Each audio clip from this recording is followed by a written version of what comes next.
Allahumma ya rafi'ad darajat Allahumma ya rafi'ad darajat Allah. Cek sirna Abu Bakar Siddiq ketika kaula ngadenge bahasa Kangjeng latahzan innallaha ma'ana awak kaula seperti teu aya nu ayangan Allah doa nu mantap lamun urang geus merasuk keasupan cahaya ilahi ku ayat latahzan innallaha ma'ana ulah sieun ulah prihatin ulah sedih innallaha ma'ana Allah bareng jeung urang dekam mana bae ge berang peuting naon bae nu dihadapi ku urang kota kampung leuweung tetep moal sieun sebab urang bareng jeung nu bogana inna auliya Allah la khaufun alaihim wa lahum yazanun wala kasieun lamun geus kasorot jiwa urang ku hiji ayat ieu bae la tahzan innallaha ma'ana cara Sayyidina Abu Bakar Siddiq radhiyallahu anhu. Ya Karim sok geura usahakeun ku urang supaya ayat ieu teh nyorot ka awak urang supaya karasa Allah bareng jeung urang hirup urang hirup Allah roh urang roh Allah ketika Kangjeng Nabi Adam dibaringkeun ditiup rohna wa nafakhtu fihi mir ruhi lamun Kangjeng Nabi Adam ditiup ku Gusti Allah make bahasa wa nafakhtu fihi mir ruhi eta teh terus anak incuna ge termasuk urang berarti kan urang geus aya di diri urang Gusti Allah tinggal nyingkap-nyingkapkeunana supaya karasa bahwa Allah bareng jeung urang ilah kudu perjuangan kudu diperjuangkeun ngaleungitkeun karesep deuleu mata ngaleungitkeun karesep denge ceuli ngaleungitkeun karesep ambeuiru ngaleungitkeun kalazatan nu dirasakeun ku leta alhasil perang ngalawan kemewahan dunia ninggalkeun dunia kara kurang bisa jaba ka alam eta alam aslina urang fa nafakhtu fihi mir ruhi ditanya tentang ruh teu meunang nanya yasalunaka anir ruh kulir ruh min amri rabbi nu jelas nggak aya amri rabbi urusan Allah di awak urang roh urang bisa kicep aya rohan urang bisa denge aya rohan cabut geura roh urang moal bisa kicep paeh ngaranna modar ngaranna ku ari urang disebut jelema sota aya rohan kaluarkeun roh mayit ngaranna bangke ngaranna bau geus jadi bangke mah aya keneh nu hirup geus bau aya tah maka moal karasa maiyah Gusti Allah kurang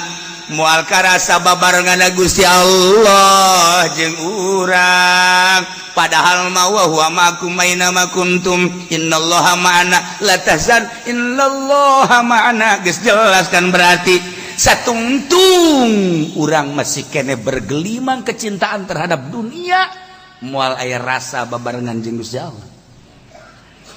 ulah boga dunia lain ulah boga Sayyidina Abu Bakar sakitu sugihna nu kamari perang anu ribuan onta Sayyidina Abu Bakar Siddiq moal bisa mere ribuan onta lamun susah Sayyidina Utsman ribuan onta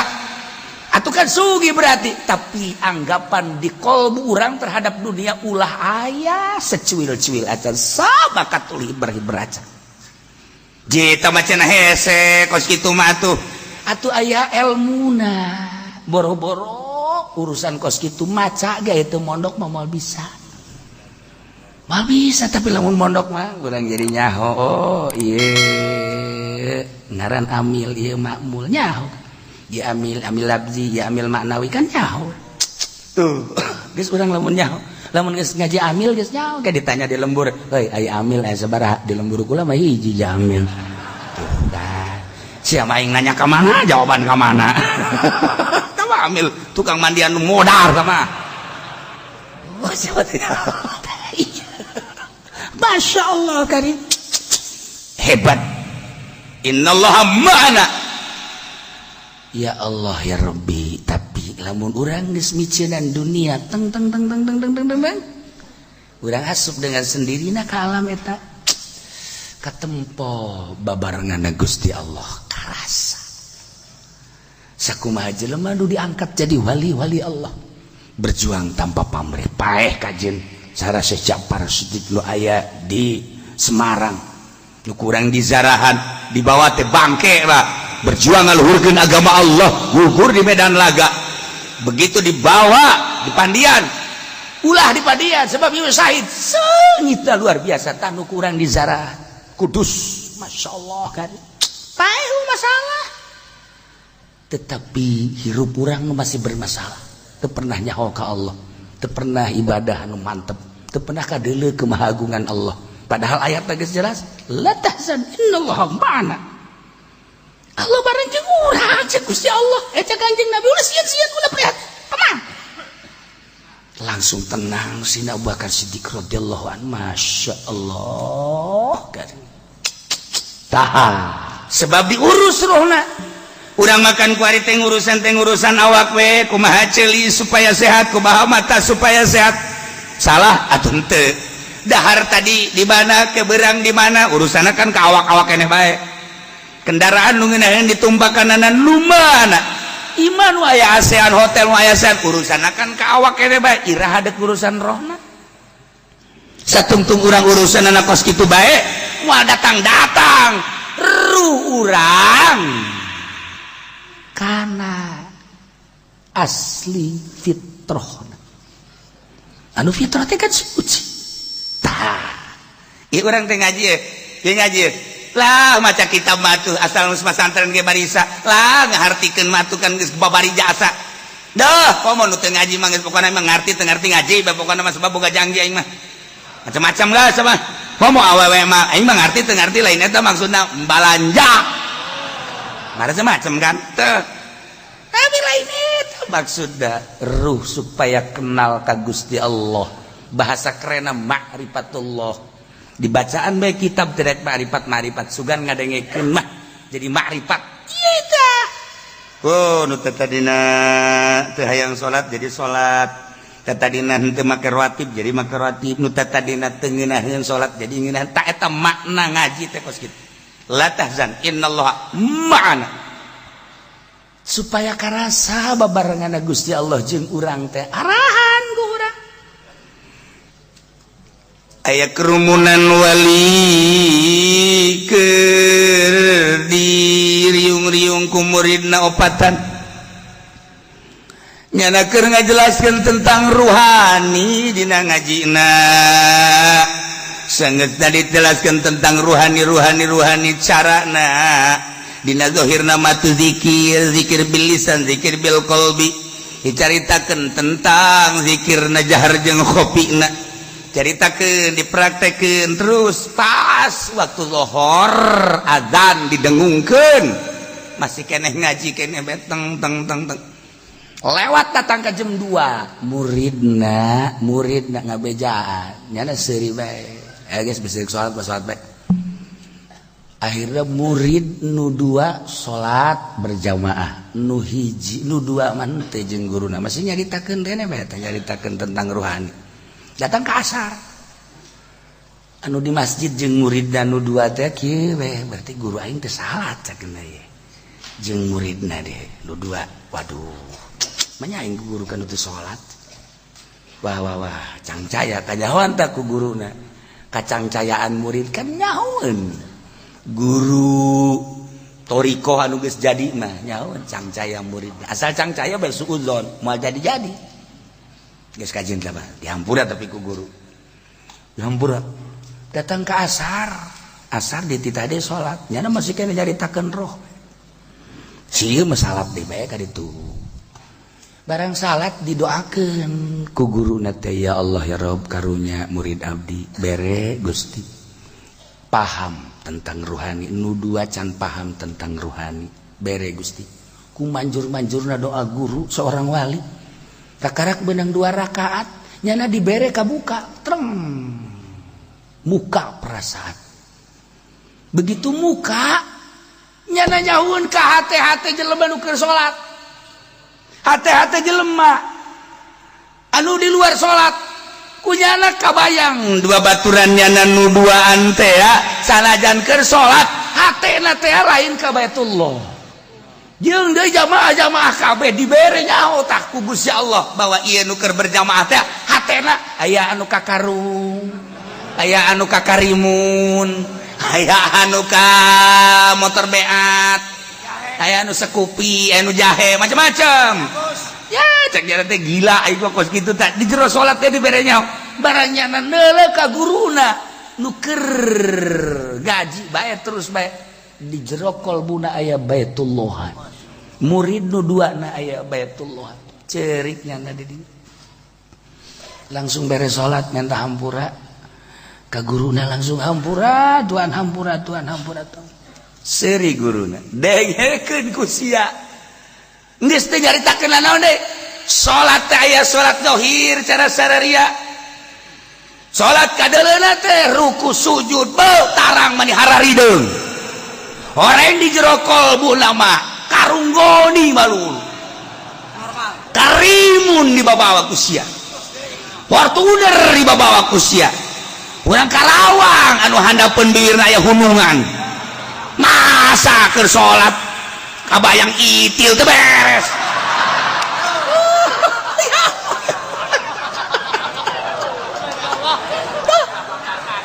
salat teh kudu zahiran wa batinan cak guru teh tah aing kadeuleu ku sia teh salat tapi aing nyaho sia dibere deuleu bahwa di hati aing aya Baitullahan tanyakeun coba ka masjid nu sejen coba tanyakeun aya aingna eueuh kegeraan bae nyana nanyakeun ka ditu hampura ahli masjid di masjid di dieu tadi aya nu salat tamu teh aya sak kiai masyaallah kadeleuna mah nyana teu salat magahan ngaji be horeng di masjid sejen mah salat mantak besing ke Haji Pendi kadeuleu teu salat langsung rantai bae ngajnun ni mah majnun ya Allah ya Rabb nu badak ruhani beberes heula langsung manehna nyarita mamah yang beres ruhani teh kumaha hiji ulah ngadahar duit ti pamarentah najis satungtung maneh ngadahar duit ti pamarentah moal dibuka hijab emang haram duit ti pamarentah ulah nyaritakeun haram halal sia aing guru ruhani nyaritakeun halal haram lain urusan rohani fikih tambah kos kitu mah ieu kan lain urusan fikih urusan kabuka rohani ke dibahas di bahtul masail tah mah tambah syariat tambah kos kitu sia dek durut ka aing ulah ngadahar duit ti pamarentah kabuka gerah hijab sia satungtung aya duit ti pamarentahan masjid ngalaknat ka sia ketika sia dikasup ka masjid renungkeun ku sia susuci tina najis makusia dikumbah susuci tina hadas makusia geus diberesan tapi kunaon hate sia masih keneh aya dunyaan tapi kunaon beuteung sia masih keneh aya duit pamarentahan dilaknat sia teu kudu ku Gusti Allah ku masjid sia dilaknat hampura mama ka Allah lain ka aing aing bangan nerang-nerangkeun doang sok sia lamun sia terus endeuh beneran sia ka Allahna aing moal ditutupkeun hate sia tapi lamun sia dek datang ka dieu doang aing ngadoa deui ka Gusti Allah aduh Gusti ulah mama bukakeun bae hate abdi bukakeun sing bener sia beat ti mimiti ayeuna ulah sok kadahar di pamarentah kumaha ulah kumaha sia mah kumaha ka deui hah lamun dek balik deui urusan halal haram urusan apa iki bahas usia di majelis saling bahas usia tuh di pendopo bahas usia sadaekna ngadu dalil usia lain urusan ieu mah urusan rohani hampura hampura segala sia guru rohani leuwih galak tibatan panglima perang guru rohani leuwih kejam daripada panglima perang aslina manusia roh anu diciptakeun ku Allah leuwih awal di alam roh awak urang mah ieu mah taneuh menang nyeut tidak turab minha khalaqnakum ti taneuh aing nyeun sia wa fiha nu'idukum aing bakal ngabalikeun deui ka taneuh ti taneuh ka taneuh urang kasep tinggal kasep kubur jore tinggal jore kubur gelis tinggal gelis kubur nu jore mah geus hirup kene ge kubur bae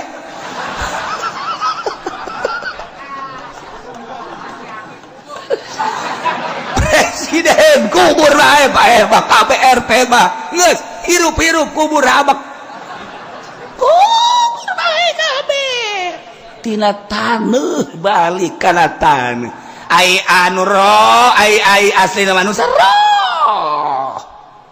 roh aslina mah urang awak mah tina taneuh dibalikeun ka taneuh kubur macam-macam kuburana aya anu dina beuteung buaya beuteung maung beuteung gajah macam-macam aya anu di padang bak dibalikeun ribuan manusia ku ari teu puguh kena tsunami wallahu alam di mana ragag di kapal das jadi abu kabeh tinggal eta mah sapira awak min turabin ila turabin aslina manusia roh berhadapan langsung jeung Allah roh ketika orang maut cirina ketika orang paeh keluar roh awak geus teu disebut jelema deui mayit ngaranna janazah ngaranna bangke ngaranna dek dikamanakeun mayitna dek dikamanakeun janazahna dek dikubur di mana bangkena bangke urang aslina roh urang manusia mah roh anehna jelema kunaon ngurusan awak bae nu bakal dikubur roh tepatnya diurusan bloon jelema ketika jadi pejabat nyana ngurusan awak bae di kantor kaimah ngurusana duit sakadar jang beuteung dahar ginum poka salat roh aslina jelema ketika jana pae dikubur bupati tinggal bupati gubernur tinggal gubernur jenderal tinggal jenderal presiden raja tinggal raja roh nu berhadapan jeung Gusti Allah kunaon sia teu pernah urusan roh nu bakal babalik ka Allah tah kagoblogan jelema teh di dieu ngaji teu daek roh gering roh teh gering awak mah kadaharanana sang daging nginum jang awak kurang sehat ya be komplek ayo sia aya koreng-koreng panasilin babari teh kos kitu mah tuh ayo urusan bae awak ayo urusan Gusti awak unggal peti hudang ka HS ka hudang deui urusan awak malulu anu engkena bakal dikubur nyawa zarah nyawa eueuh ke urang geus paeh mah roh urang kunaon teu diurusan teu dikenalkeun ka Gusti Allah diajakan ngaji harare sejasa cak Allah ieu haram ditabrak bae cak Allah ieu ulah ditabrak bae cak Allah ieu mah ulah atuh ditabrak bae cak Allah ieu pagawe henteu ieu atuh kerjakeun henteu roh ngejerit di jero awak urang teu diurusan cie emang kumaha gitu nu mantak ieu urang ngaji teh ieu kuari keur mere dahar roh kena yakin ka Allah hujan-hujan ge daratan urang teh keur ngurusan roh kedangeun lintuh roh urang aya nu di luar mah nya roh diurusan nya awak diurusan zahiran wa batinan nya nama eta cak nu di luar aing deui bae sial aturan makan urusan roh urusan awak wayahna puasa heula heuh kuari mah keur roh we urusanana awak tinggalkeun ieu mah teu pat teu ieu mah nya ngariung we opatan ngeunaheun cenah urang ngaji di dieu nya barang di dieu bacang geus beak 50 di dieu ambo budak malah mun aya keneh mah tukang bacang aya keneh CF di bak asana balik moal bisa hudang nya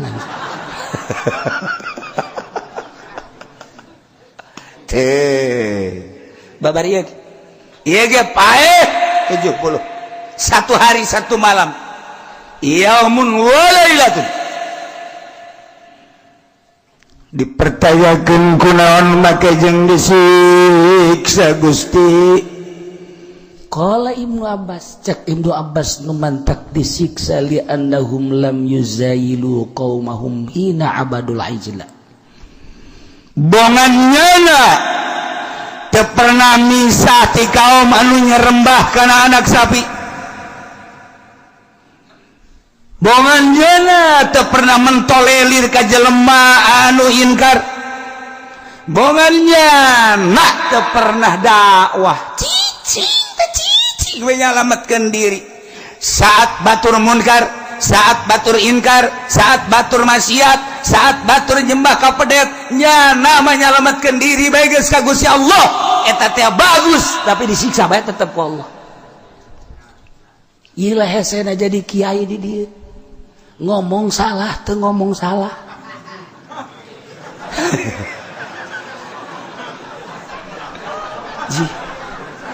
Di akhirat teh akan di akhirat ge karumpul kabeh di mahsyar. Ain geus badaragus bageus ngeunaheun jasa timbang saha ngaran Abdi Junaid. Tigali salat puasa nang di saha ieu salat puasa nang di kiai. Ah bagus. Mana kiaina? Kiai Abdi bagus. Ya surga. Ngeunah. Ahmad sia gade timbang. Sia bagus ya salat yang puasa nang di saha sia? Nang ti guru Abdi. Sia hirup ka zamanan Kangjeng Nabi Muhammad henteu. Sahabat henteu. Abdi mah zaman kiai anu. Gerakan kiaina aya. Sia bisa salat bisa puasa berarti berkat kiai. Bagus sia salat sia. Surga kan ngeunaheun. Mantap. Hayo kabeh. Yo ditararanya salat teh bagus, zakat teh bagus, segala rupa bagus. Ditanya nang saja kiai, pengajian di mana sia? Di anu. Bagus. Surga. Ngeunaheun. Tak jawara. Timbang jawara salat minus 0, derajat, puasa minus 18 parah, sedekah minus 20 min kabeh peribadatan puasa zakat salat minus. Masya Allah. Main simpong, wow, 100%. Bener. Remi, mantap. Rolet, mantap. Kasino, mantap. Domino,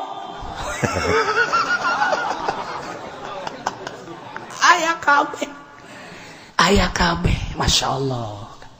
Mabuk, ayah. Maling di pabrik loba. Ngaduk kotok aya. Jawara saya ngaran Prengki abdi. Nang saya ngaranan Prengki. Lah nyaunang sa loba KTP abdi mah Prengki Predi. Batu sabaraha? Genep. Cik malaikat anu nimbang amal, saudara-saudara sekalian seluruh manusia yang hadir di mahsyar ini, bahwa yang namanya Prengki ini telah dihisab, ternyata kebaikan-kebaikannya minus dan maksiatnya positif. Dengan demikian nama Prengki akan digujubarkeun ke neraka. Apa itu gujubar, Pak? Ya lagi saya keluar, Jawara teh keluar Jawara.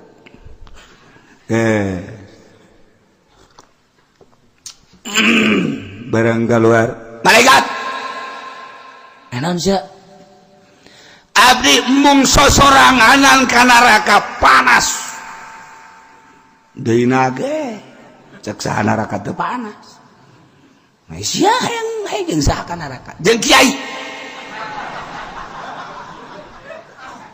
Jeung kiai. Kiai panggil ka dieu, kiai panggil. Abdi mah geus jelas ka neraka, tapi abdi hayang bareng jeung kiai. cak malaikat atuh lain bareng jeung kiai kuduna jeung para jawara deui siapa barengan jeung tukang jimplong tukang remi tukang eta kuduna jeung eta eta mah jelas teh mah geus teu kudu diteangan engke kapanggih neraka pinter kan jawara mah ngomongna pinter nu kos kitu mah engke ge araya engke ge sasalaman ke di neraka kabeh araya ieu mah kumaha banyak kiai ndek naon sia jeung kiai mah jeung moal ka neraka henteu panggil heula kiai panggil ka dieu sia zaman kiai saha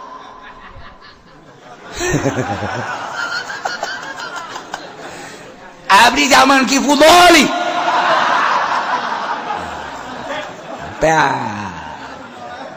Ki Fudoli geus gageter-geter wah aing ka neraka oge cek teh apa aku jawara sial-sial teh nasib aing cek ciut Ki Fudoli di dieu cek Ki Fudoli ulah kula bae atuh jangan bareng jeung kula Ki Nurjaya aya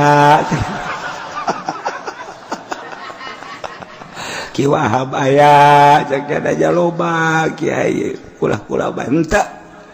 cek nyana kula nu deukeut ka imahna imah Ki Fudoli aju datang iya Ki Fudoli bener naon si jawara nah barengkeun jeung kula Ki Fudoli ka neraka engke heula masalahna naon heula sak malaikat naon tuh ieu mah tulisan Ki Fudoli nama aya tah salat bagus puasa bagus zakat bagus haji bagus umroh bagus sanajan nya ngariung sok yang berkat tapi dah geus dihampura tah mah geus sama dihampura ieu mah bararagus sakeuna teh tuh ayo ieu bararagus ieu naon deui aya keneh malaikat sing jeli atuh jawara mah sial bae di akhirat ge tolol jawara mah sekos di dunia bae ngotot bae jawara mah ngotot aya naon ieu sia jawara kieu malaikat kula memang sadar tukang kitu bobok tukang tarok kula kan tukang ngadu kotok di tukangeun imahnya na tapi kunaon nya teu pernah ngalarang kula diantepkeun ku nyana nafsi nyana ceramah ka batur nyana ngaji nyana magahan santri ngariung kula ngadu kotok ditungtungeun imah lah kahalangan sababara imah tapi kula diantepkeun bae teu pernah dilarang nah ku gara-gara nyana teu pernah ngalarang kula terus ngadu kotokna dengan tidak pernah melarang hijikeun jeung kula ka neraka waduh cek Ki Fudoli sial-sial teh nasib aing cek nasib aing jadi kieu tanya deui mail sia Ki Fudoli emang bener henteu pernah ngalarang henteu emang kunaon sieun kula kanyana sebab liana mah jawara bae kiai mah pokona mah tugasna ngalarang urusan kabelah dituna dek nurut dek tenurutkan lain urusan kiai aing main gapleh diantep aing main remi diantep aing mamawa imah ka imah hareupeun nyana lewat kunyana diantep aing adu kotok diantep aing nuntut ka pangeran dengan nyana ngantepna ka aing tetep kudu bareng jeung Ki Fudoli ka neraka jahanam aduh cek Ki Fudoli aya bae akhirnya bebe jaka Gusti Allah Gusti kumaha ya hijikeun tetep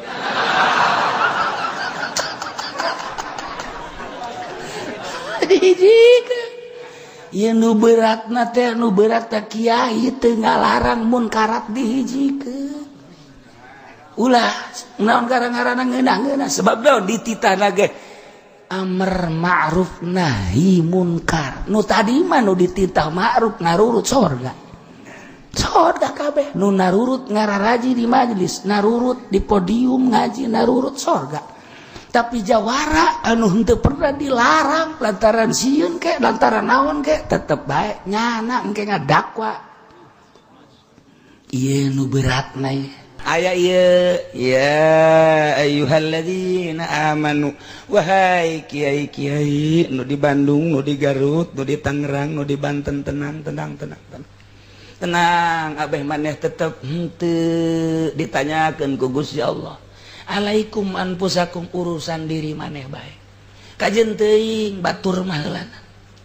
Kajen teuing batur ngeridit maneh mah ulah sok ngeridit. Mun endek nu leuwih gede bae ngeridit. Batur mah kajen teuing ngahalalkeun bunga bangge maneh mah ulah. Batur mah kajen teuing invest daging ge sia mah ulah. Alaikum anfusakum. Jang sorangan bae heulanan ku. Alaikum anfusakum. Dan kena mah ku ari mah ye laifazuha jaga gitu wakumu bisolahia diri sorangan rapihan tentang awak supaya awak maneh terapi sesuai jeung aturan syariat la yaturukum man dhalla moal ngabahayakeun ka anjeun jelema nu sasar sasarna jelema nu sasar bodohna jelema nu bodoh nyacadna jelema nu nyacad moal ngabahayakeun ka anjeun idah kadaitum di mana anjeun geus menang hidayah lah jatuh lain teh nya hodek dakwah teh naon nu deuk didakwakeun aing ngalem ka camat jeung ka bupati Doraka jasalah nyanana ngalem ke presiden Jadoraka teu mampu ulam alem kitu teh daripada urang yang ngalemnya disiksa di akhirat maningan dakwah nu bener bae dakwah nu bener ditangkep sia nyarita-nyaritakeun kitu dianggapna sebagai makar sebagai penghalang kemajuan negara terutama di Indonesia komo orang-orang intelek mah segala dokterandus segala profesorus ulah mah inget kana is gitu teh sok aya inget jelema kiai ortodok ditanya begitu kepemimpinan mimiti militer kemudian sipil kuari militer ditanya kiai ulah bandingkan ku kiai naon ieu pemimpin orang maning militer apa maning sipil ceknya nanti lah militer mah endek militeris endek sepilis sarua bae ceknya nanti cek anu nanya pan sepilis aduh mal ngarti orang ketos mah kita mah yang intelek bet mah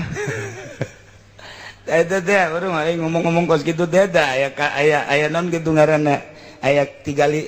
tijalikeun cek ieu teh militeris dek sepilis sarua bae kan jadi kieu atunya ieu mah kudu ka dokter atuh mah daya teh geus teu daya teu upaya sementara masyarakat teh akan hayang nu asli coba adapun pelaksanaanna mah kumaha kuatna bae neangan sakumaha lauk neangan cai lauk teh sebab lamun dicai hirup lauk teh masyarakat ge saurua ketika orang macaan Al-Qur'an coba nurani ieu ka mana masyarakat neangan nu asli ka mana ieu teh nu asli lauk di mana geus manggih cai oh heran tentrem masyarakat manggih nu asli sarua bae adapun pelaksana mah datang ka imah nanya ge atuh bingung ieu aing heran ieu cenah cekna aing ciger-ciger mah ciger kredit motor aing teu daekeun lunas asa jasa ya merontanya nah aduh aing kumaha ngalamun bae satu sisi butuh satu sisi haram kumaha kami jaga pemajikan neng jadi ngeridit saya kiai haram ieu kumaha lah didengekeun butuh geledeg kenca datang tuh ceknya nanti aing tadi nama negara ada bener bae aduh hese jasa aduh neng urang ngawarung eta pan modalna tibang ajo cak kiai ge eta ngeridit gitu haram cenah urang ka neraka mal kebal di neraka mah kebal itu dia mah urang isin bantu ke motor-motor aja geus sudah ngajina pindah atuh ka Kiai Golkar kakak tinggal salaki be aing ieu salah milih tanaon pamajikan ieu kieu amat sih pamajikan diajak ngaji ka Cilongok ngaji aing ngaji bonceng ayo bonceng lain ngaji milihan aduh barang datang ka imah teh taka hasil ngaji naon beuh kasempak-sempak dibeuli dites ku salagina tadi ngaji yang ngadengikeun henteu masyaallah aing salah milih asana kajian ku apa nyandung bae gitu ya berat tah lamun geus kitu tah eta neangan nu asli engke jang pertimbangan bejakeun kanu sejen teu percayaan teh beda bae tetep bae neangan lauk teh neangan cai bae mijah disebut teu kupagi jeung cai tentrem lauk nurani teh kos gitu sebab urang diciptakeun fitrah suci urang teh. Nah lingkungan urang anu ngadidik urang teh bener, lingkungan urang ngadidik teh ngadidik riba, lingkungan urang ngadidik haram, lingkungan urang ngadidik bohong, lingkungan ketika kembali ka nurani deui di mana sih nu asli hayang. Nah ieu ayatna alaikum anfusakum ketika aranjeun kabeh hararese jang nyaritakeun dakwah amar ma'ruf nahi mungkar anu bener lantaran nu ngahalangan anak di kalangan anjeun keneh cek kurang perahyangan mah piring ge tara pake truk jeung kekenceng piring mah jeung piring deui gelas mah jeung gelas deui aya bahasa ti Kiai Hairun gedang hepe menan hepe ku baturna tilok aya gedang hepe katendet ku nangka. Nah iyalah. Nah kudu kumaha tuh alaikum anfusakum diri anjeun sekuatna datang ka mana rapihan diri anjeun ifazuha jaga diri anjeun raksa diri anjeun supaya selamat di dunia selamat di akhirat lain berarti tetanggung jawab ka umat tapi kuari hese jasa nyaritakeun wasli wa kumu bisolatiha anjeun sing rapih hirup Allah maha uninga sebab Allah teh nyeun khalifah pengurus diantara khalifah teh anjeun lantaran anjeun dititipan ilmu tapi kan teu mampu nyaritakeun coba urang nyaritakeun haram di kepolisian moal beres nyaritakeun hukum Islam kuari di DPR moal beres nyaritakeun haram di birokrasi moal beres kuari nyaritakeun di mimbar kenceng teuing bahaya nyaritakeun urang di mana hese alaikum anfusakum diri urang behelanan batur ngeridit urang henteu batur bunga bank terus bae urang mah henteu batur invest daging urang mah henteu batur mah boga TV gude urang mah minimal nu leutik bae lah. Mun ditanya yang Kiai boga TV sakieu ge nangaleutik kamari mah gede ieu geus minjum berarti tobat itu tobat. Orenganan HP na gaya TV-an orangnya nama teu eureun-eureun nonton TV boro-boro nanaon keur ngising ge nonton TV bae boy mah Kiai Golkar haram sih insyaallah ngeundeuk kumaha tuh ayeuna tah ieu geus harares alaikum anfusakum sok beresan diri heula lantaran moal kebal deui urang bakal ngalanjutkeun hirup di dunia nyebrang ka alam itu tanggung jawab masing-masing dibejakeun nu aslina bae la yadrukum moal ngabahayakeun ka anjeun mandalla jelema anu sasar artina dallud dolin jahlul jahilin mulaamatul laimin moal aya pengaruh mun anjeun izah tada itu geus meunang hidayah baca kurang kitab perhatikeun baik-baik urang boga guru batin makomo anu urang teh mantep jasa mun urang boga guru kecuali lamun urang teu boga guru dibaca mah dibaca ta Minhajul Abidin dibaca mah dibaca ta Ihya tapi tetep bae wayah ngalalakon mangalakon henteu boga guru encan pernah beat jeung guru teh lantaran pembatalan pan aya can boga guru mah mun boga guru mah pan awas ya ngalengka sia ka arena politik batal sia malek ngalengka sia ka arena eta can bisa tapi mun can bisa ngalengka sia di organisasi eta sia masih keneh kabita ku pamerena sia masih kabita keneh ku pangalemna batal sia moal daekeun lelengkahan ka dieu ih kajet nyana mah nyana bae di politik nyana mah meureun geus bisa di organisasi nyana mah meureun geus bisa sugan sia dakwah sia teh hayang naon sia ha nu sabenerna pan aya boga guru mah kos kitu sia diondang unggal peuting muludan hayang naon nu sabenerna secara batin teh ditanya urang teh hayang naon hayang kebeuli apaan sah cicing jadi mah cicing sia deui cicing lamun sia eta acuana cicing sia siksa sia di akhirat jamun yang cenah dibayar ge bonong sok kiai teh bonong mun geus kitu dibaca kunyana surat Yasin unggal malam Jumat dibaca kunyana jeung anak dibaca kunyana unggal zarah dipakai istighosah baca ittabi'u man la yasalukum ajra wa hum muhtadun. Tuturkeun ku maneh nabi, tuturkeun ku maneh rasul, tuturkeun ku maneh wali, tuturkeun ku maneh kiai, la yasalukum alaihi ajra, anu tara menta buruhan, tara menta upah. Sedangkan anu sok menta upah mah moal beres, nuturkeunana lamun nuturkeun ka kiai nu teu menta upah mah etalah kiaina wa hum muhtadun, nu meunang hidayah. Taya idah tada itu, idah tada tuturkeun ku sia kiai anu tilok menta upah, sebab eta kiai nu tilok menta upah muhtadun. Lamun sia nuturkeun kiai golkar nu sok menta upah deukeun ku sia ngejebur kabehan sia. Mada kadituna menang kredit ge ngajebur sia, menang cenah riba ge ngajebur sia, tuturkeun sia. Mun hayang nuturkeun, mun hayang ka neraka tuturkeun eta. Kuncina eta ittabi'u man la yasalukum ajra wa hum muhtadun. Dibaca ku kiaina eta di mah bupati, korenganan di jerona teh eta teh nyana teh keur menta buruhan. Dibaca ittabi'u man la yasalukum ajra wa hum muhtadun. Dibacana di pendopo hari praktek horeng hayang menta 3 juta sakali maca yasin. Muit tolol kiai goblok. Ayat eta engke nu bakal ngahajar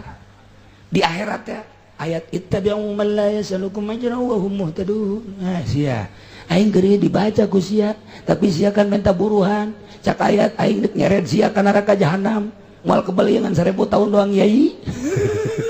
Isi dalam baca kusia di pendopo, baca kusia pakai istighosahat, baca kusia babarengan jeung masyarakat. Ittabi'u man la yasalukum ajra wa hum muhtadun. Siana ge menta buruhan, deuk bener kumaha masyarakat, deuk bener kumaha. Nah sia dia mau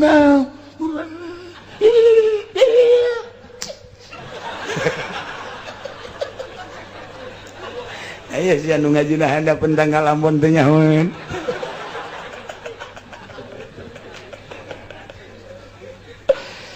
Ieu urang teh butuh penjernihan batin. Alaikum anfusakum cak Gusti Allah mun geus hese hiruk pikuk manusia. Geus hese maneh gerak jang dakwah amar ma'ruf nahi munkar nu diwajibkeun. Jang diri maneh bae ku ari mah. Ulah tergelincir kana maksiat. Pamajikan ajak, anak ajak, lamun boga santri ajak tuduhkeun. Lamun maneh aya nu ngadengekeun pengajian bae bejakeun nu sabenerna. Lamun maneh ayeuna mah dihina bae eureun. Lamun maneh ngaharam-haramkeun kredit aju maneh teu kuat eureun. Di kelompok eta neangan deui tempat nu saja. Lamun maneh nyampaikeun bahwa riba buang bank teh eta teh naon kitu ngaranna bunga bank teh riba haju dicemooh maneh eureun daripada engke mana di sel mendingan pindah tempat bae, pindah tempat. Lamun di mana geus hese balik deui ka imah, sampaikeun di imah bae, di imah ge teu meunang nyampaikeun ka anak bae hareos. Eta haram kredit eta haram. Sak anak nu batur ge ngredit ya si anak nurut ka saha ka abah bantu lah apa mah kuno. Aduh cak dia ada aing dakwah ka anak ka orang teu bisa ka pamajikan we eta kredit haram loh kuno batur geus naik motor ieu masih kena haram kene bae. Aduh horenganan ka pamajikan ge hese ka anak ge hese alaikum anfusakum diri urang bae aing masa bodoh tanya sia di sarean mah di sarean bae ku aing jadi dakwahan mah geus tapi siapan terus bae tetep aing aya butuh mah butuh ka sia. Kan urusan kos gitu nah urusan sia tanya aing mah geus henteu tah geus bae alaikum anfusakum kurang kumaha Al-Qur'an ngeunaheun jasa amar ma'ruf nahi munkar teh lamun lalega sok luas teu lalega sempit tetep sempit datang ka boro-boro jang batur jang pamajikan hese mah ulah Al-Qur'an neng ieu kreditan geus sabaraha motor geus sapansang geus kalau hari dokot deui nu Pak. Siang teu ngadengekeun ngaji. Nah, kuno. Teu kieu bae mah. Awak aya kakak mah kieu kulantaran sieun. Nah, bisi haju isuk page teu pae basana berat kakakku percaya jasa ka Al-Qur'an. Jeung percaya jasa ka uraian Al-Qur'an dina kitab eta teh haram. Kakak mah deuk ngaberesan. Enggak. Tanggung jawab neng da tunya. Wah, gas. Geus tanya neng tanggung jawab kakak mah ulah dibawa-bawa. Tapi ai waktu milu mah kakak milu. misalnya butuhan eta tanggung jawab wah pinter kodek ai ka neraka kula ai milu memilu eta bahasa orang Cikupat kos gitu persis eta masyaallah nah ieu mah beneran ieu mah bener atuh geus ya tanggung jawab kula geus kula nu ngajalankeun tah warung geus aing mah henteu nya geus tapi tetap IHS mah bareng oh geus beres tah urang alhamdulillah teu bisa berarti urang nasatan pamajikan aikum anfusakum ulah dordar urang nonton TV pamajikan nonton TV betoel nih nonton TV nonong patna acara runtuy yuk eta teh haram nu kos kitu teh kecuali berita-berita pengajian itu anu kos kitu segala film da halah haram aja kabehan geus kos kitu ieu mah saritaan bae teh kadenge eta surahan cak kieu teh haram geus kakak bae tadi itu ka kamar we kakak kula mah kula bae geus geus aing teh tanggung jawabnya aing pan geus nganasehatan si aya geus urang leupas tah berarti ulah jadi pareuman ku urang kurunya nonton di pareuman tek be ribut sia ujianana moal dibere nu hareup nonggengnya nak kajian ngomong ge sia dibere knalpot bahaya sia make ayat ieu oh alaikum anfusakum aing bae atulah geus bae urang mah balik di masjid pamajikan jang geus ku urang ditegor urang atuh ka kamar nyetel nu leutik geus teu beres horenganan ini udah teger idah tadai tumpat deh orang nggak menang hidayah pan nyulusupan hidayah maka jero rahasia Allah sama orang sanajan ngaji babarengan kieu tah hidayah teh akan di luhur teh tah sinar Allah nyulusupkan ke hati masing-masing anu bakal disalamatkan mah langsung set sadar anu bakal moal disalamatkan mah moal aing mah kang ngadengikeun doang anu ekstrim mah dah kiai ieu kos kitu moh henteu atuh masing-masing tah masing-masing tah saha nu disalamatkeun ku Gusti saha nu henteu eta mah urusan Allah. Nah ayeuna urang balik di masjid dan pemajikan nonton TV paling urang reunan atuh ge alumun kenceng teuing pancen sok marah reunan atuh geus senyum bae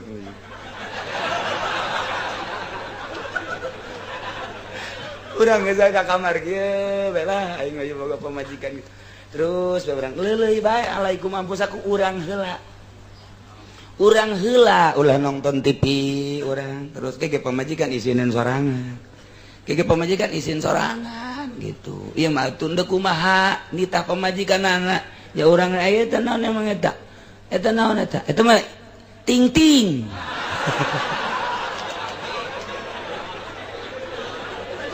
aduh atuh ke akira ge nanyakeun gedean atuh saeutik ceuk cenah tuh atuh ngedek rumah nyaramna atuh moal bisa tuh kumaha ge urang-urang melu ulah peduli geus insyaallah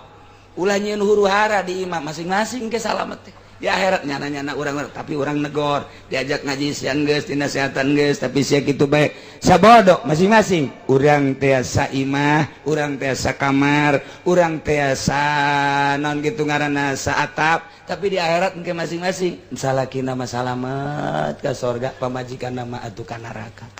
sebab di dunia ditoel geus kredit haram ditoel geus bunga bank haram tapi tetep baik ditoel geus kita ulang nonton TV tapi terus baik atuh masing-masing baik jadi ulah nyieun huru-hara berarti dakwah boro-boro jang sa Indonesia cacak-cacak sa imah ge anak bae geus teu bisa alaikum anfusakum diri urang bae heulanan la yaturrukum man dalla idza tadaitum asal urang geus boga hidayah kuat moal goyang setik-etik aja gila cek sakaul al-murad nu dikarepkeun ku ayat la yaturrukum man dalla teh min ahlil kitab Yahudi Nasrani kajen teuing Yahudi kajen teuing Nasrani nyana terus-terusan dakwah terus-terusan nyieun permaksiatan lapangan maksiat dicieun ku nyana melalui birokrasi hotel dibangun nightclub dibangun remang-remang dibangun mulai tina urusan-urusan kos kitu urusan perjudian dibangun permabokan dibangun atuh nyana-nyana urang-urang moal kudu milu ka nyana urang geus boga hidayah ahli kitab wa qila cek sakaul al muradu gairu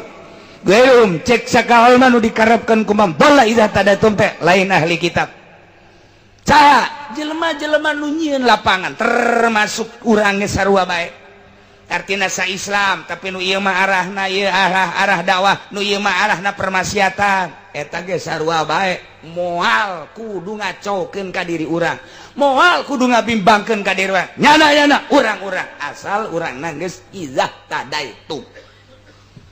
Mantap, iya hidayah nu mahal mah hidayah nu mahal mah tah ieu teh loba kuari loba jasa Kristen asup Islam di Amerika ribuan asup Islam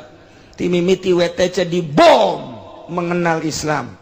lantaran di Amerika dengan sendirinya nyaritakeun tentang Osama tentang Islam dicaritakeun di itu di berbagai media baik cetak maupun elektronik tentang Islam keganasan Islam kepiawaian Islam. Ternyata orang Amerika loba anu teu nyaho tentang Islam ku gara-gara WTC dibom loba ribuan asup Islam. Ku gara-gara Irak invasi. Irak dibom. Irak terus dibombardir ku Amerika. Nurani orang Amerika langsung timbul. Kok pemerintahan orang kiamat ribuan asup Islam. Ketika kamari Libya dibombardir malah dek demo masyarakat Amerika. Gitu ke presiden ke Obama cuman ditahan dan tidak dipublikasikan. Allah dek mere hidayah mah babari ternyata kuari dek aya nu nyieun masjid di tengah-tengah kota Amerika cuman can diizinan ke Obama. Akibat tahun ieu akibat satu tindakan anu di luar nurani biadab Allah mere hidayah. Jadi hidayah mah eta teh naon kitu ngaranna rahasia Allah. Oh kos maripat deui kos maripat teh sangat rahasia. Aya jelema nu dibere maripat teh keur lempang, aya jelema dibere maripat keur diuk, aya jelema dibere maripat ku Gusti Allah nyurusup teh keur di masjid, aya jelema dibere maripat teh keur di tengah-tengah kota nyana tafakur. Horeng di kota teh kos kieu loba awewe anu telanjang mantep amatnya. Tah lain jadi wali sarwana sia. Nah iya loba perjudian dan lain sebagainya nyana langsung diberi hidayah ku Gusti Allah mana nu bener ieu teh langsung ingat kana keagungan Gusti langsung ingat kana keistimewaan Gusti orang masyarakat dan geus biadab di tengah-tengah kebiadaban manusia nyana mah diangkat jadi wali sangat rahasia ilmu marifat hidayah komo. Nah ieu di Amerika ribuan jelema nu asup Islam di Inggris ribuan bahkan Raja Inggris adina Raja Inggris panglima Inggris asup Islam kuari. Masya Allah lain letik-letik naon kitu ngaranna teh lain letik-letik sejarah tiba heula ge kos kitu bae kuari ge di tengah-tengah kebiadaban Amerika justru masyarakatna ribuan nu asup Islam. Kebiadaban Inggris masyarakatna loba nu asup Islam. Di tengah-tengah kota Inggris dijieun Islamic Center ku dua jelema hiji Ken Stephen nomor kedua Lady Di cuman dibunuh dengan cara kos gitu kuari dek aya deui nu nyieun Islamic Center di tengah-tengah kota Inggris seorang bintang film nu asup Islam tapi tetap masih kena dipersulitkan tapi kan suara geus luar biasa berarti kan ieu rahasia Allah. Nah nu mantap asal geus dibere hidayah bae kiai di tengah-tengah kehidupan anu rusak tetep bae nya nu mah isi komah atuh sia-sia aing bae aing mah ka masjid ka imah magahan ngaji ka masjid ka imah magahan ngaji geus sakitu acan aing mah tinggalin teu boga kendaraan urusan sia aing mah jeung Allah eueuh da ieu sakitu bae engke bakal hurung sinaran teh di tengah-tengah poek aya sinar diudag ku jelema lamun poek mah cenah di dieu aya lampu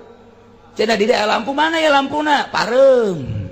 kunaon parena sekopi parem ku sekopi sia mah teu kaharti bae sih ku aing mata aing bolak-balik ge mulai aing bolak ieu cenah di dieu aya lampu mana ieu pan poek amat parem kunaon ieu paremna ieu kunaon mobil diatut parem cenah di dieu aya lampu ka mana ieu eueuh ku ari mah atuh hurungkeun hese we minyakan emang kunaon kitu pondokna dibangun ku atut parem aing bolak-balik bae sih mah teu ngarti heran aing mah sakabung mah greget aing ka sia parem atuh deuk kumaha ieu kerjasama anak nasehat kurang kumaha nasehat sing hade pareum ku Sekupi pareum ku Honda pareum ku Pondok pareum ya Allah ya Rabbi deuk naon atuh dipareuma celkeun ulah aya naon set Al-Qur'an hiji hadis ulama tuturkeun deuk aya anu nyumbang gitu berarti saya dikumbangna 10 juta leutik teh jadi ngarep-ngarep nu gede tolol tong geus ngelentit dibere teh 20 juta leutik dibere 20 nganggeuskeun ku Sekupi ces Pandeglang sapandeglang pareum Serang saserang pareum Tangerang satangerang pareum keur carita di Banten pareum kemudian Bogor di Bogor ku pilkada pareum Bandung ku pilkada Garut ku pilkada komo kiai di Garut Maceng Pikri dulur-dulur na kiai malulu nyana ge termasuk kiai mareuman pondok-pondok pasantren ku ari nu tadina aya santrian di Garut tadina 50 ku ari geus wassalam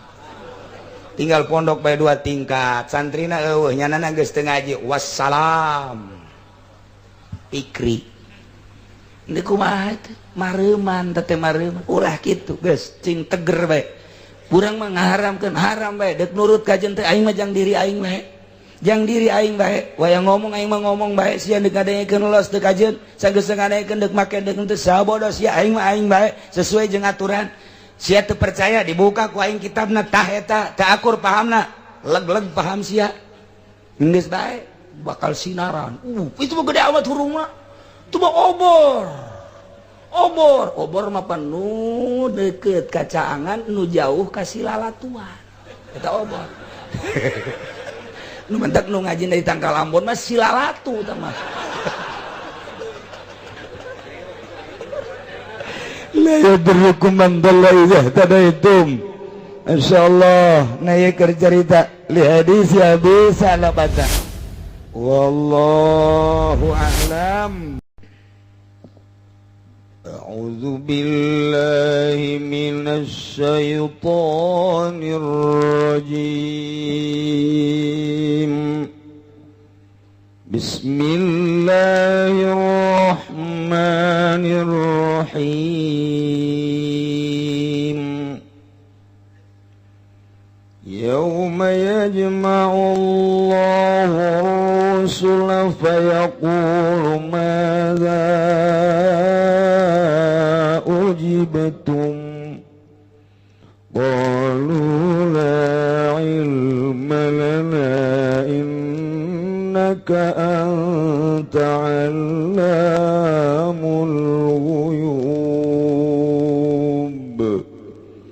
Allahu a'lamu bi muradi uzkur eling sira Muhammad yauma yajma'ullah dalam dina ngumpulkeun bakal ngumpulkeun sapa Allah ar-rusula ing pirang-pirang utusan huwa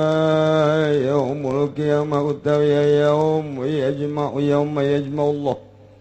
iku dina kiamat bayaqulu maka ngadawuh ya Allah lahum kadua rusul taubiyahun liqaumihim kenarahang memelek kadua kaum rusul madza ing lapan madza mala ujibtum ngapah suwiji-wiji ay alladzi tegese kang ujibtum den subadanan sira kabeh bihi kalawan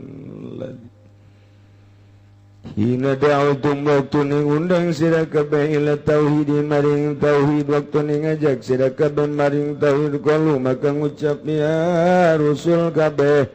la ilma lana orana nawaruh iku maujud kadu ingsun sadaya bidzalika kalawan mengkono uji betum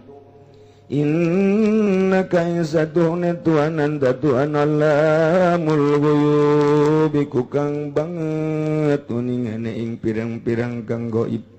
magoba tegese barang kang gaib yang ma'anil ibadi saking pirang-pirang hamba zahaba anuhum alaihi li syiddati auli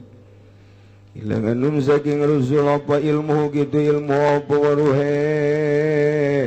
ing zalik li siddati haulin kena sangat tepake atau didapatkan li siddati hauli yaumil kiamati kena sangat pakai huya dina kiamah wa pasihim lan pungah pangehe iya rusul maya syaduna jadi karinya kseni ya rusul kabeh ala annahum hingga tatasatuhuna rusul kabeh yaskununa ilma yaskuna iku kana barang kang meneng ya rusul kabeh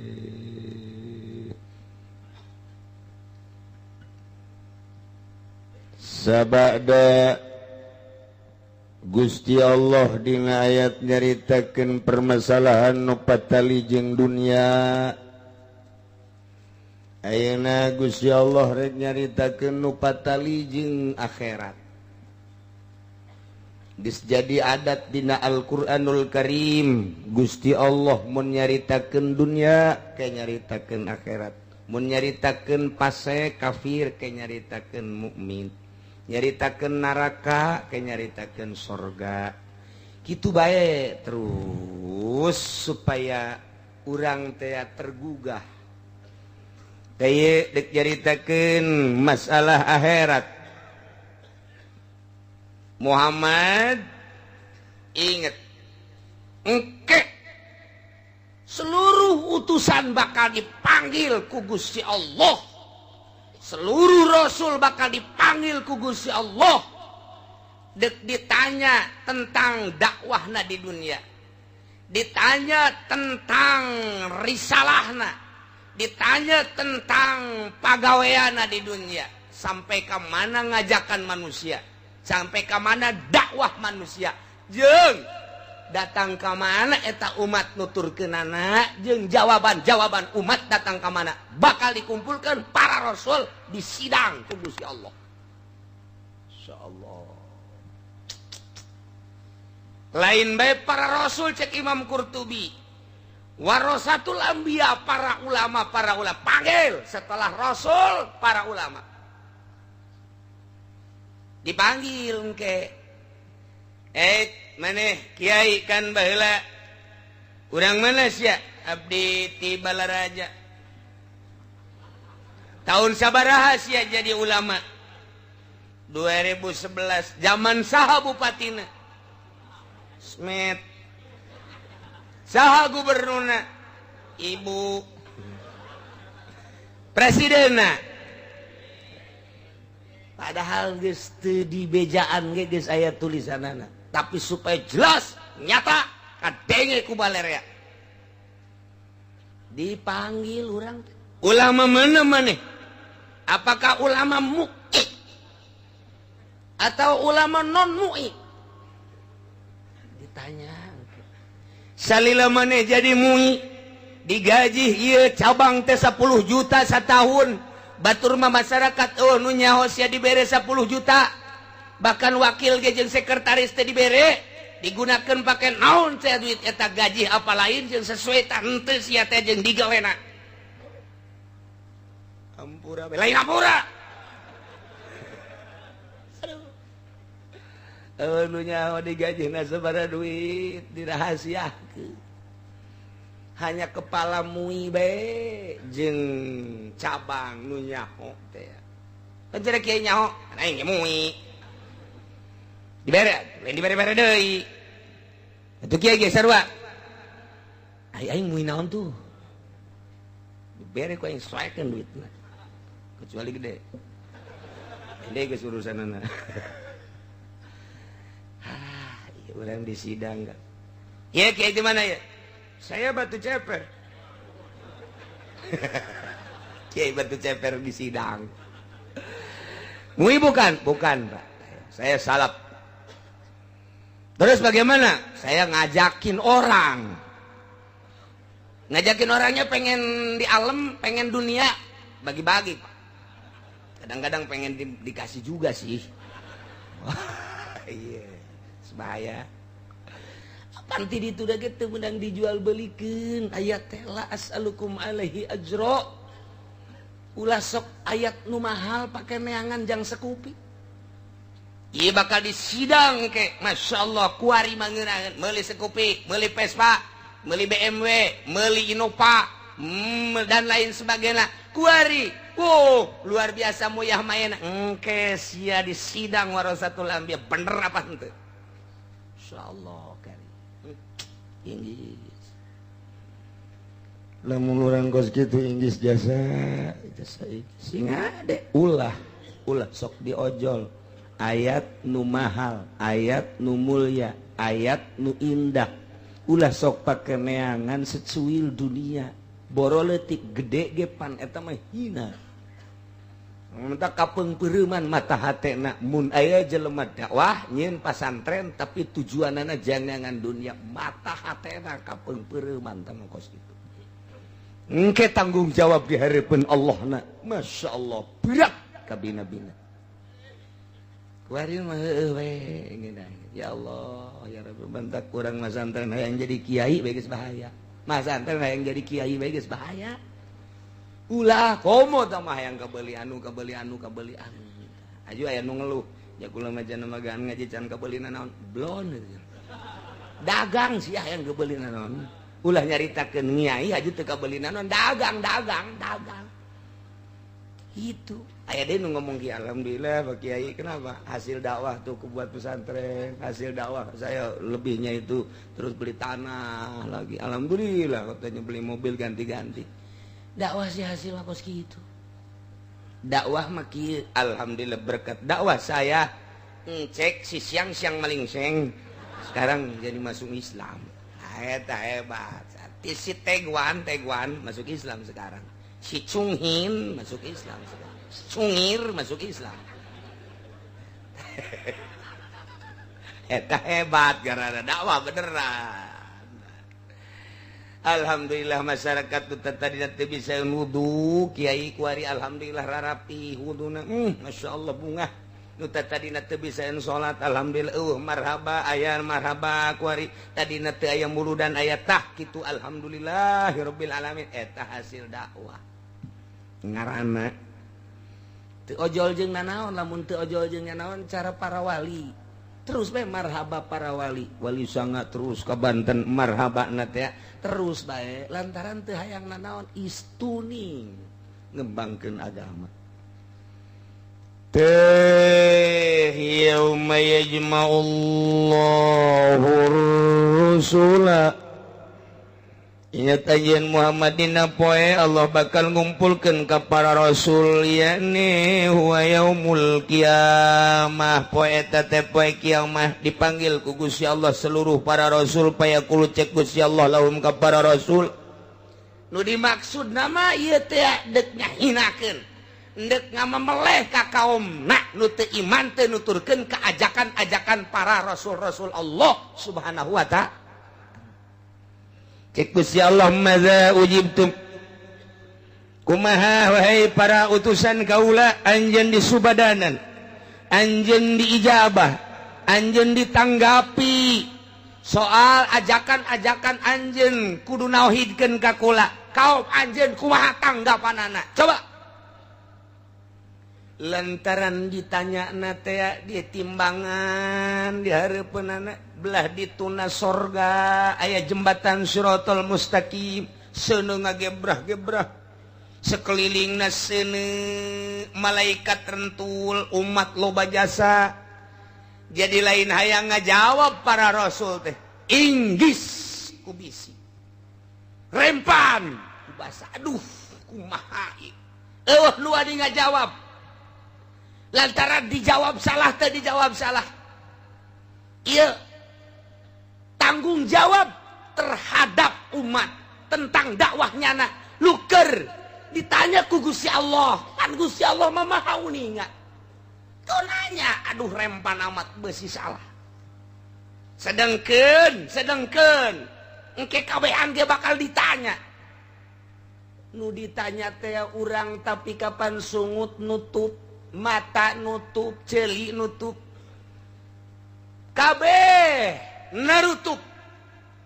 nu ditanya teh lain diri urang nu ngajawab tapi anggahota yauma naqtimu ala afwahihim wa tukallimuna aydihim wa tashhadu arjuluhum bima kanu yaksibun. Urang ditutup kabeh ketika ditanya leungeun ngajawab, ketika ditanya suku ngajawab, ketika ditanya beuteung ngajawab, ketika ditanya zakar urang kikieu ngomong sorangan. Geus teu kudu hese. Ieu Rasul ge ditanya aduh embung aya nu ngajawab. Kangjeng Nabi ge aya di dinya, Kangjeng Nabi Isa aya, Kangjeng Nabi Musa aya, Kangjeng Nabi Harun, Kangjeng Nabi Sulaiman, Kangjeng Nabi Daud. Berbagai kangjeng, Kangjeng Nabi Lut, Kangjeng Nabi Hud, wabeh Kangjeng Nabi Nus, Kangjeng Nabi Adam aya kabeh di dinya. Sugan ngajawab neraka lantaran jembatan Siratal Mustaqim seudeuh ngagebrah-gebrah. Timbangan geus masang bae kieu. Ditonton ku seluruh manusia imimiti Kangjeng Nabi Adam datang ke akhir umat Kangjeng Nabi urang. Wabeh nangtung tanpa make busana. Dek busana di mana tuh? Ya eueuh tekstil ge. Pabrikna ge geus bareak geus kabeh. Geus nu make egle eueuh geus. Nu make geus sataranjang geus kabeh. Masya Allah, bayangkan coba hiji-hiji bakal jelema di sidang kecuali bangsa golongan musyrikin aya bendera musyrikin giring malaikat seuneu nu ngagiring lantaran arembung ka neraka war kaditu neraka leuleuh ka tukang seuneu atuh mau tidak mau gebrus bendera kafirin berangkat ber gesinggol ya deka mana lumpat malaikat make mamawa seuneu ieu munafikin ieu bendera golkar aya di ditu caringin aya di ditu termasuk PDI aya di ditu masyaallah. Kangjeng Nabi dibere bendera ku Gusti Allah dibikeun 7 bendera. Kangjeng Nabi dibere bendera hiji dibikeun ka Kangjeng ka Sayyidina Abu Bakar Siddiq bendera Siddiqin. Kedua dibikeun ka Sayyidina Umar bendera Adilin.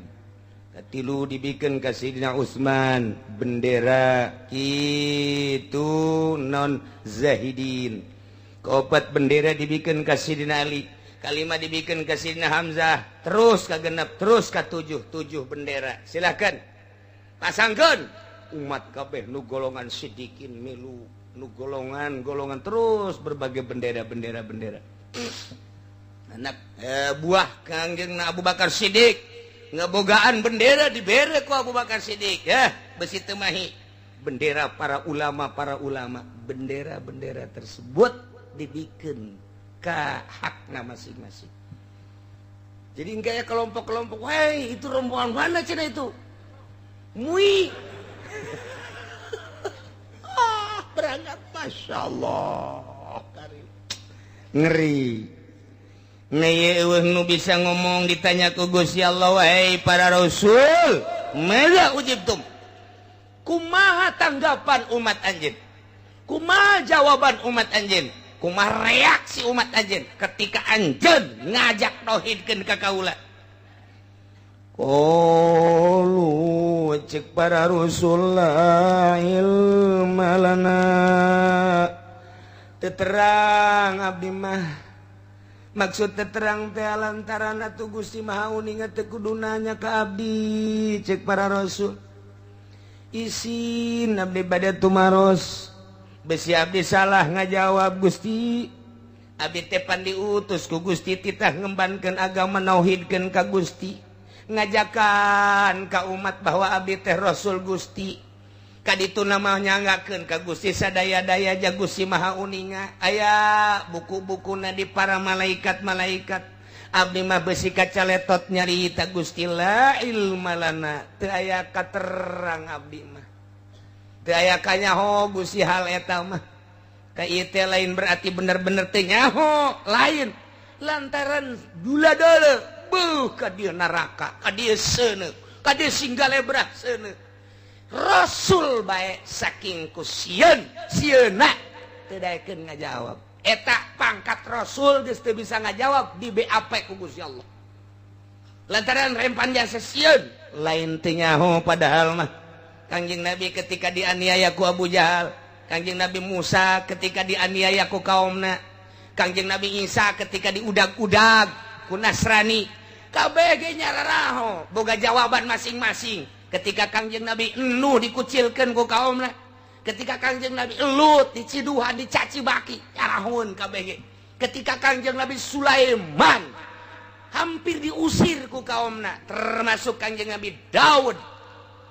ketika Kangjeng Nabi Daud ngadoakeun khusus ka Kangjeng Nabi Sulaiman sebagai putrana oge ka makhlukna tapi tetep makhlukna kaumna mencaci maki ka Kangjeng Nabi Daud baroga jawaban masing-masing tapi kabeh ngomongna serempak la ilma lana Gusti teu aya katerang abdi sieun ngaharepan Gusti urang oge kuari urang lamun sieun ka Gusti geus moal daek menta-menta acan sieun ka Gusti teh lantaran urang mah teu boga ilmu ka sieun ka Gusti teh berani bae urang mah terus bae digawe encan menta mah geus terus bae salat kurang tapi menta malah mah nyawad ka Gusti Gusti asana kieu amat ka aing urang beberean jadi ka aing mah aja hei salat henteu ai kos kituna di wada tinggal malaikat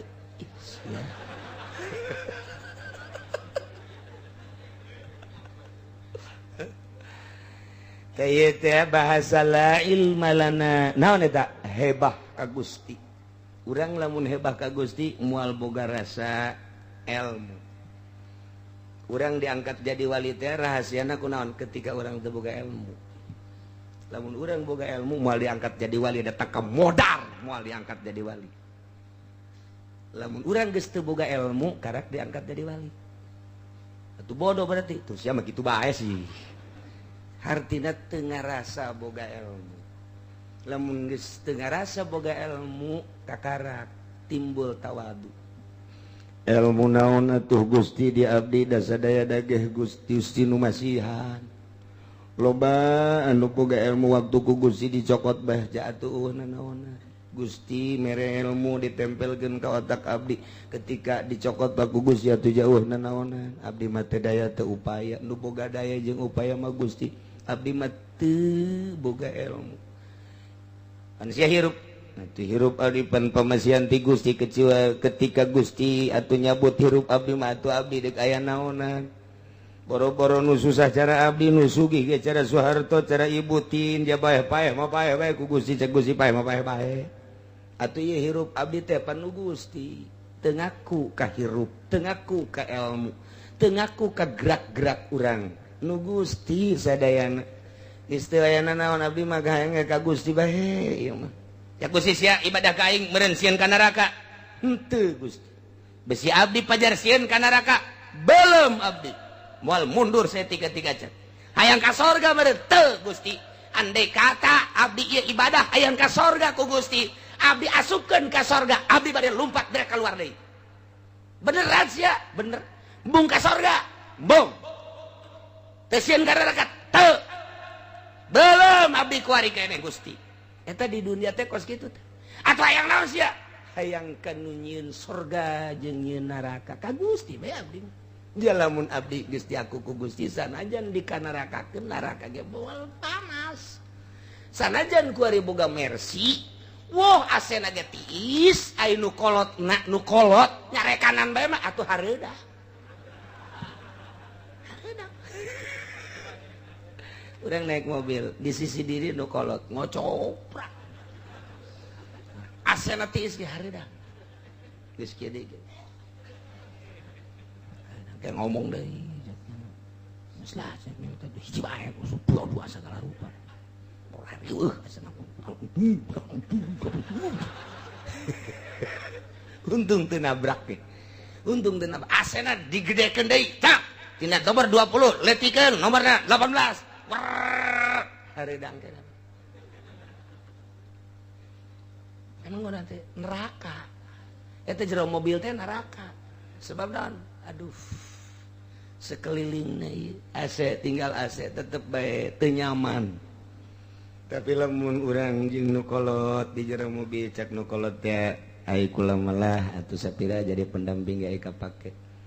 andai kata atuh deuk balik mangga henteu balik ge teu nanaon abdi mah doakeun we kakak nu penting mah abdi mah ulah dicerai jeung deui atuh abdi mah hayang ka surga hayang menang ridho kakak masyaallah. Iya Karim, Gunung Karang gede, hate leuwih gede tibatan Gunung Karang. Waduh, ieu mah Rubiatul Adawiyah sana ieu mah ieu. Tis teu kudu make AC, teu kudu tis mobil ge. Tis mobil ge, masyaallah rem ge ngadadak bagus. Henteu endut-endutan. Nah ibadah teh lamun urang masih kene boga rasa. Masih kena boga rasa pinter, masih kena boga rasa bener. Boga rasa bener teh ngahalangan hijab teh. Teu bisa urang masih kena boga rasa bener. Atuh enggeus moal naik-naik, moal jadi wali moal. Urang teh dihareupeun Gusti pinuh ku dosa. Gusti batur nu pinuh ku dosa abdi mah leuwih pinuh. Batur memereungan setengah dunia abdi mah liput dunia ge ku dosa abdi. Nyanggakeun sadaya-daya Gusti tah geus teu boga rasa pinter, teu boga rasa gagah, teu boga rasa sagala rupa. Berarti urang lamun masih kene salat nyekelan syariat sesuai jeung Fathul Muin moal jadi wali. Moal jadi wali teh kos kitu teh. Ji atuh kudu ulah, lain ulah, tolol. Sia mah kitu bae heulanan. Ieu mah keur carita wali. Kudu dilepaskeun eta pindah alam eta mah alam syariat urang kudu pindah tapi urang bersyariat tapi perasaanku dipindah tina syariat kok bisa kitu sih heran atuh pan tadina urang teu bogoh jadi bogoh pan pindah perasaan tadina mah di imah teh urang sorangan barang bogoh ka Sarwiti urang Cikupa asa duaan bae diuk asa duaan nangkara ka saluhureun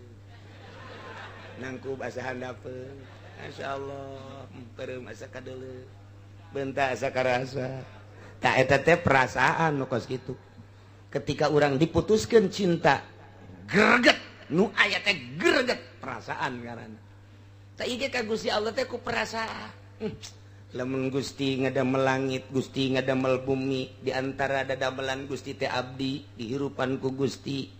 Atuh Gusti teh babarengan bae jeung abdi isin amat abdi mun nonton TV Gusti. Kantaran Gusti teh pan babarengan bae jeung abdi isin amat mun abdi ngridit cak Gusti teh meureun sia ku hayang-hayang tinggalna dunia kok padahal mah bakal ditinggalkeun kok make jeung maksakeun teuing isin urang teh ka Gusti mulai kerenyed isin boro-boro di luar di jero kamar ge da Gusti mah teu kahalangan ku nanaon pandeuleukeun bae di jero kamar ge urang ge diuk ge masih kieu neuk ka kasur ge ka kasur gisin Gusti awak abdi kudu di kasuran embol-embolan kieu dia isuk pagi atau mah abdi teh bakal dikubur lah eueuh nanaonan bakal langsung kana taneuh abdi mah bade di taneuh bae Gusti ngan make kasur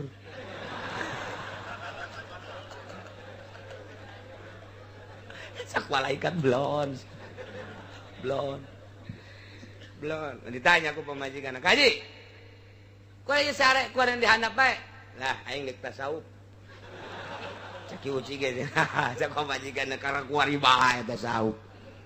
isuk pagi teh ditanya di gaji atuh ulah sok dihandap ka luhur kunaon teh teu kunaon sia yang dihandap bae tanya dia menang saminggu deui ji haji beneran ieu masuk dihandap bae kok sarena dihandap memang kumaha itu beneran eta nuturkeun surah ki uci apa lain kunaon cak dukun cenah ge lamun dihandap mah moal kena teluh tuh berarti kan geus lain tasawuf deui bae eta eta orang Cikupa mah kos kitu tah. Aya dihandap nurut ka dukun. Geus macem-macem. Eta teh urang merendah diri di hareupeun Allah teh datang ka mana? Masya Allah. Tah la ilma lana. Teu aya katerang Gusti abdi mah nyanggakeun sadaya-daya. Andai kata abdi leres ngalaksanakeun dakwah ka Gusti, dakwah Gusti atuh alhamdulillah teu leres nyanggakeun sadaya-daya. Adapun abdi ditaruh soal umat soal kaum kumaha jawaban-jawabanana atunya ngakeun sadaya-daya lantaran innaka anta allamul ghuyub sayangnya Gusti manta Gusti Allahmu sigatmu balagah maha segala-gala uninga maha terang Gusti makan gaib-gaib atuh geus teu kudu naroskeun ka abdi tamah tak atuh kunaon Allah nanyakeun ka para rasul tak eta teh lain rasul nu ditanya mah Kangjeng Rasul para rasul nu dimaksud nama umat pan umat mah ngadengekeun ketika ditanya wahai Isa abdi Gusti anjeun dakwah di dunia dilaksanakeun Gusti kumaha jawaban umat anjeun kaum anjeun nyangakeun sadaya-daya abdi mah teu aya katerang upami ditaro soal umat abdi mah teu terang pan umat araya neuleukeun ngadengekeun ta eta teh umat nu boga perasaan nu umat nu boga perasaan nurut teu nurut ka Kangjeng Nabi Isa ngaku rasul ngaku nabi atau ngaku pangeran umat ta ieu teh nu dimaksud mah deuk ngamemeleh deuk kajejeleh deuk ngisin-ngisin ka umat para rasul padahal mah nu dijejeleh nama umatna nu ditanyana rasul nu ditanya rasulna tah ieu teh nu ditanya nama Kangjeng Rasulna para rasul nu dimaksud nama deuk gacacat deuk gacaprok malaikat teh deuk jiksa umat da teu nurut kana ajakan-ajakan para rasul begitu ditanya umat anu nurut mah pan ka para rasulna alhamdulillah ngacung ngajawab sorangan umat teh ya Allah abdi umat Kangjeng Nabi Isa abdi iman ka Kangjeng Nabi Isa bahwa Kangjeng Nabi Isa adalah utusan Gusti abdi nu pertama membela kana kadakwahan Isa alaihi salam cak anu sabagian deui Gusti abdi mah henteu abdi mah malah mangerankeun ka Isa teh pan bisa disebut pangeran pan aing pangeran mah Isa abdi Gusti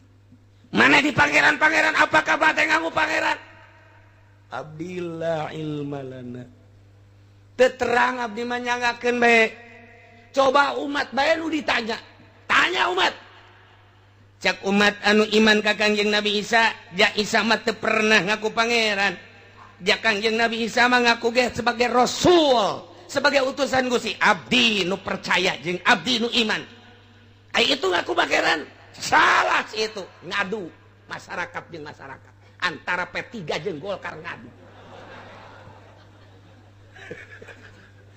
teu kudu hese-hese ditanya rasulna umat nu ngembut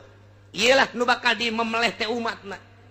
tanya deui Kangjeng Nabi Isa cenah mane pernah ngaku inni Allah nyangakeun la ilma lana abdi mah teu terang ja abdi mah aya ge inni Abdullah kadengen aku nyana meureun ini Allah nyangakeun sadaya-daya cak umat teh pugunya lama ini Abdullah abdi iman jasa nya mah hamba Gusti cak anu mangerankeun ribut di dinya ribut eta bage teu mahisa tahun 2 tahun urang encan katanya encan Kangjeng Nabi Musa encan Kangjeng Nabi Harun encan Kangjeng Nabi Daud encan Kangjeng Nabi Sulaiman duh cak urang Cikupa urang mah pangpandeurina angel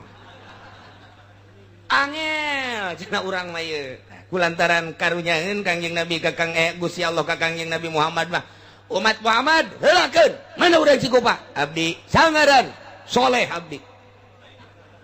dalam bukuna pan main kartu balulu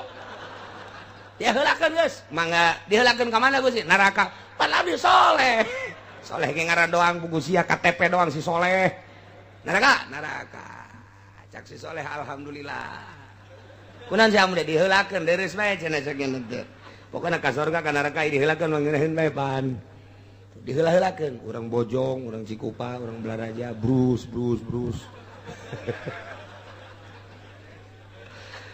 iya ngadenge kieu masyaallah rasul di BAP la ilma lana innaka anta allamul ghuyub sedengkeun wa nazana dina ayat sejen apa nabi-nabi teh nyaksian bakal umat-umat teh nyaksian ka para nabi-nabi tapi ieu nabi ieu rasul ditanya ku Gusti teu daekeun jadi saksi terhadap umatna lain teh nyaho lantaran kurempan jeung sieun cukup baik umat nangka nu ngembut sorangan dijejeleh ke ku malaikat mendak kadieuna rek jaritakeun Kangjeng Nabi Isa rame ieu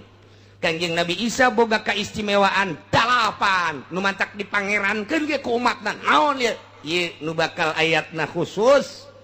إذ قال الله يا عيسى ابن مريم والله أعلم